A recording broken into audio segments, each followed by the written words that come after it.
Insulting at hallucinating. Ganito inilarawan ng abogadong si Martin Delgra III ang pahayag ni victim's lawyer Joel Butuyan na bloodthirsty mini-Dutertes o Duterte clones umano ang hanay ng mga taga-suporta ni dating Pangulong Rodrigo Duterte.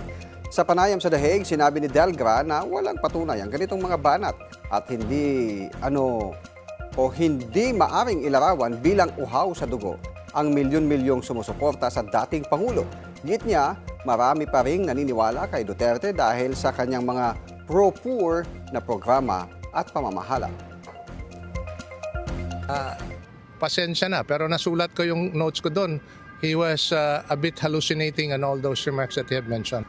I have to say this, quite insulting to say that there are a number of bloodthirsty mini-Duterte clones. Those are words that the man cannot even prove. The opposite is true.